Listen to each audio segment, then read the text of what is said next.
kono ing jagat lor kidul wetan kulon bukakno gedhongku kang ngisi mesin penyebabe bojoku mati di gondol lampor. Dukun sesat kuwi kudu melu tanggung jawab nek ana apa-apa.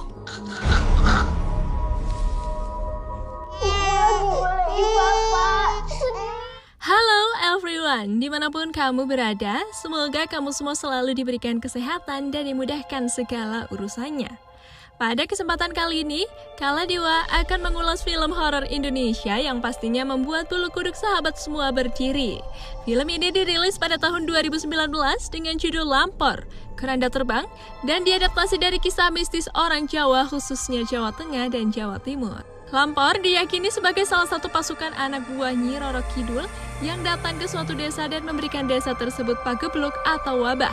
Tapi versi cerita Lampor di beberapa tempat berbeda-beda. Contohnya dalam film yang akan kita ulas kali ini, dengan latar belakang desa di kota Temanggung. Lampor datang karena desa tersebut ada seseorang yang melakukan perbuatan yang tidak benar sehingga mengakibatkan Lampor bergentayangan di daerah itu. Oke everyone, kita tidak perlu bertele-tele, langsung saja mari ulas alur cerita filmnya.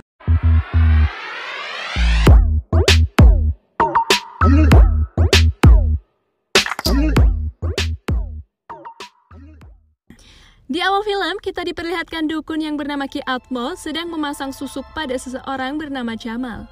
Jamal melakukan itu agar usahanya semakin besar dan menjadi kaya. Di lain tempat, istri Jamal yang sedang di rumah mengatakan pada anaknya yaitu Neta agar menjaga adiknya yang masih bayi dan jika ada sesuatu jangan sampai dilihat apapun yang terjadi. Setelah itu, dia menyusul Jamal ke rumah Ki Atmo untuk menghentikan perbuatan suaminya itu. Sesampainya di depan rumah dukun itu, istrinya berteriak agar Jamal segera keluar. Panggil Mas Jamal. Tapi kowe karo pakdemu dukun sesat kuwi kudu melu tanggung jawab nek ana apa-apa. Neta yang di rumah untuk menjaga adiknya akhirnya keluar mencari ibunya karena adiknya menangis terus. Saat Jamal keluar dari rumah dukun itu, dari jauh terdengar suara Neta yang mencari ibunya. Jamal pun tidak percaya jika itu Neta yang membawa obor dan memaksa istrinya untuk masuk karena Lampor akan segera datang. Dan benar saja, Lampor tiba-tiba keluar untuk mencari korban. Neta yang di luar melihat keranda terbang itu, dia pun bergegas pergi ke rumah lagi karena tidak dibukakan pintu oleh ayah dan ibunya. Sesampainya di rumah, pintu tiba-tiba terbuka dan Lampor masuk ke rumahnya. Neta yang bersembunyi di bawah kolong tempat tidur melihat adiknya di bawah Lampor.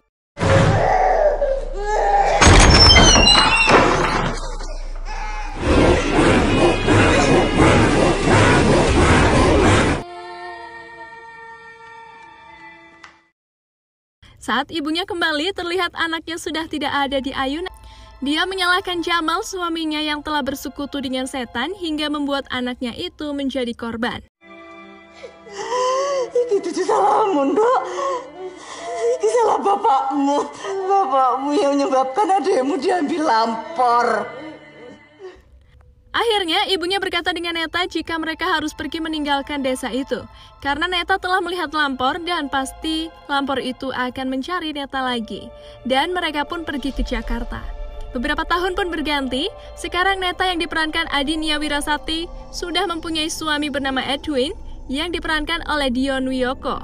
Kematian ibu Neta, Edwin mengatakan pada Neta jika ia ingin bertemu dengan ayah Neta yang selama ini dia belum pernah ia lihat. Namun, Neta sempat menolaknya karena masih teringat kejadian 25 tahun silam. Karena suaminya memaksa, akhirnya dia pun menuruti keinginan suaminya itu dan membawa kedua anaknya bernama Adam dan Sekar. Di Terminal Semarang, mereka dijemput oleh Yoyo, keponakan Neta dengan mobil. Di perjalanan, Yoyo menceritakan jika ayah Neta sekarang sudah menjadi orang kaya di desanya. Bahkan menjadi juragan tembakau dan sudah mempunyai istri lagi bernama Asti. Namun pernikahannya tidak dikaruniai seorang anak dan mereka mengadopsi anak bernama Mita. Setelah sampai di desa Neta dulu, Yoyo menghentikan mobilnya karena di depan macet. Setelah dilihat ternyata ada kabar jika Pak Jamal ayah Neta meninggal dunia.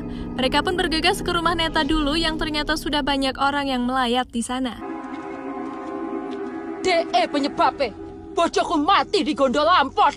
Goro-goro DE. Apa? Mbak. Apa DE? Sampun. Nang rasake kehilangan bojo. Terlihat Ki Atmo juga berada di sana sedang mengambil susuk yang ada di badan Jamal. Susuk itu membuat jasad Jamal masih bergerak dan mengeluarkan suara yang menakutkan. Setelah diambil semua susuknya, Asti istrinya mengatakan jika Neta telah kembali. Hal itu membuat jasadnya bergerak dan mengeluarkan suara lagi. Neta pun dipanggil oleh Asti untuk mendekat dan disuruh mengatakan sesuatu pada jasad ayahnya. Di sana, Neta mengatakan jika ibunya telah memaafkan segala kesalahan bapaknya dulu. Hal tersebut membuat jasad Jamal kembali bergerak dan sesaat kemudian jasadnya seolah-olah telah tenang mendengar ucapan Neta.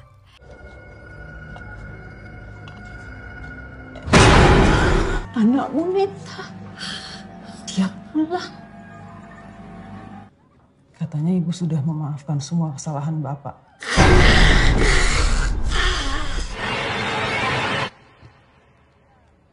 Scene pun berganti, terlihat Neta sedang mengobrol dengan Nining, temannya dulu yang sekarang bekerja menjadi pembantu di rumah Asti. Nining mengatakan akhir-akhir ini desa kembali seram beberapa hari belakangan seperti 25 tahun yang lalu, dan Lampor juga kembali mengganggu warga sekitar. Malam harinya, Asti dan Bimo, asisten almarhum Jamal, menyuruh Neta dan Edwin untuk tinggal beberapa hari karena ayahnya baru saja dimakamkan. Setelah mereka sedang berbicara, Mita, anak adopsi dari Asti, menghampiri Asti dan berbicara jika ia akan pergi dari sana karena sudah tidak ada yang menyayanginya lagi setelah kematian ayahnya itu. Namun, Asti tidak menghiraukan anak angkatnya itu dan malah menyuruh Bimo untuk bercerita tentang Lampor.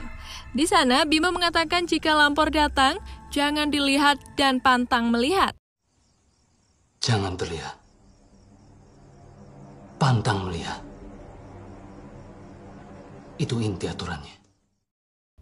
Karena jika seseorang melihat dan menatap mata Lampor itu, dia akan dibawa dan dimasukkan ke dalam keranda terbang sebagai korbannya. Di sana mereka tertidur. Edwin yang terbangun kehilangan Adam, anaknya.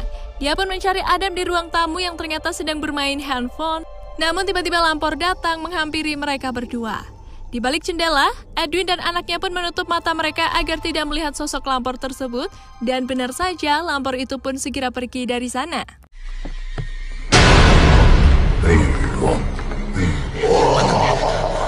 Jangan terlihat, pantang lihat.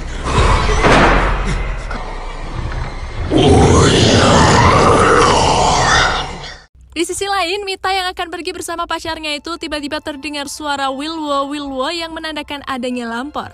Mita yang mengetahui hal itu langsung masuk ke dalam sebuah gudang untuk bersembunyi, tapi tidak untuk pacarnya. Dia tidak percaya adanya Lampor dan benar saja ia langsung diserang oleh Lampor itu.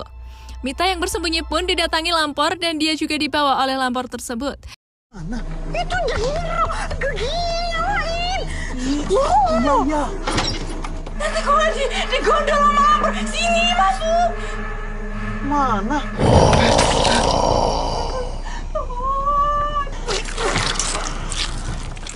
Keesokan harinya saat Adam dan Sekar sedang bermain layang-layang di sebuah tempat lapang, Sekar tiba-tiba mendengar suara kakeknya dan mengikuti suara itu sampai ke sebuah pohon beringin.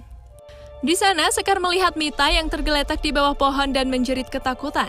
Sekar yang ketakutan pun pulang dan mengatakan pada ayahnya jika dia menemukan Mita. Edwin langsung bergegas membawa Mita ke rumahnya. Namun, di sana Sekar meronta-ronta kesurupan dan menunjuk jika Neta lah penyebabnya. Edwin pun langsung bertanya pada Neta apa yang sebenarnya sedang terjadi. Namun Neta tidak mengatakan yang sebenarnya pada Edwin tentang kejadian 25 tahun silam. Keesokan harinya, Adam tidak ada di rumah. Edwin dan Neta pun mencari Adam ke sana kemari tapi tidak ditemukan. Akhirnya Edwin kembali ke rumah yang ternyata di sana Ki Atmo yang mengatakan jika anaknya diambil Lampor. Asti pun mempertegas pada Edwin jika ingin tahu kenapa Adam diambil Lampor, tanyakan pada Neta yang tahu semuanya. Neta pun akhirnya jujur pada Edwin jika harusnya yang diambil itu bukan Adam tapi dirinya yang telah melihat Lampor 25 tahun silam. Mendengar itu, Edwin pun marah pada Neta yang telah merahasiakan ini semua. Kalau kamu mau tahu kenapa anakmu yang diambil Lampor, tanya sama istrimu. Dia tahu persis kenapa anak kalian yang menjadi korban. Dari 25 tahun yang lalu, saya yang harusnya diambil Lampor. Kamu yang korbanin Ridwan adikmu. Takut, Tapi kenyataannya ada bilang sekarang. Dia pun bergegas mencari Adam lagi dan bertanya pada Yoyo di mana Lampor itu berada. Yoyo mengatakan jika menurut mitos warga, Lampor bersemayam di Curug Surodipo. Di sana ada gua yang namanya Gua Gondomayit. Mereka berdua langsung menuju tempat tersebut menggunakan motornya. Di sisi lain, Sekar mengatakan pada ibunya jika dia bertemu dengan kakeknya dan kakeknya mengatakan Sekar atau Adam akan dibawa Lampor. Neta pun menenangkan Sekar dengan memeluknya. Scene pun berganti, Yoyo dan Edwin telah sampai di Curug Surodipo. Dan saat Edwin masuk ke gua Gondomayit, ternyata di sana sudah ada Ki Atmo yang sedang melakukan ritual pemujaan pada Lampor yang diantar oleh Bimo. Edwin yang melihat hal itu langsung menyerangnya dari belakang. Ki Atmo juga mengatakan jika Adam akan menjadi tumbal untuk Lampor menggantikan Neta. Mendengar itu, Edwin semakin marah dan terjadi perkelahian di sana.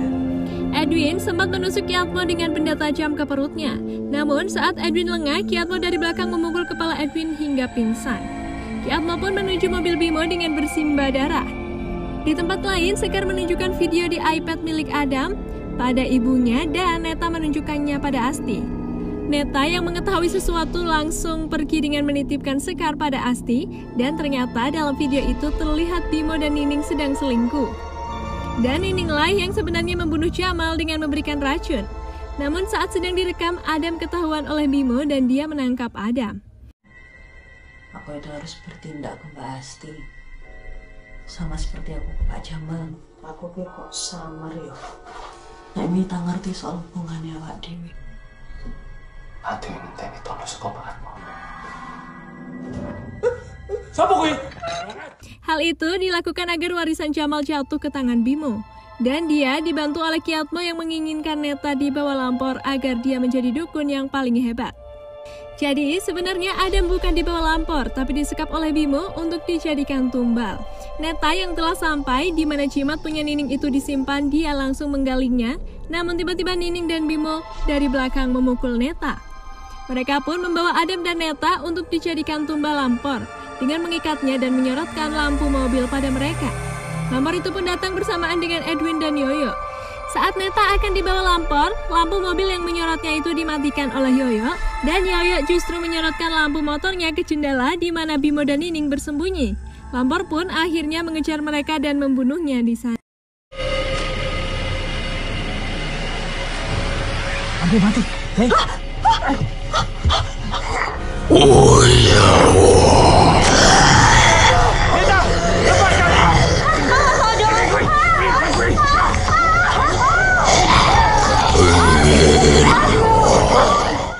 Sesaat kemudian, Neta teringat omongan Sekar jika Sekar atau Adam pasti akan dibawa Lampor. Neta pun bergegas menuju rumahnya yang ternyata Sekar telah dibawa dan dimasukkan dalam keranda Lampor. Neta pun langsung menghadang Lampor yang membawa anaknya itu. Melihat Neta di sana, Lampor lebih tertarik dengan Neta karena memang dialah yang diinginkan Lampor sejak kejadian 25 tahun silam. Dan akhirnya Sekar pun dijatuhkan dari keranda.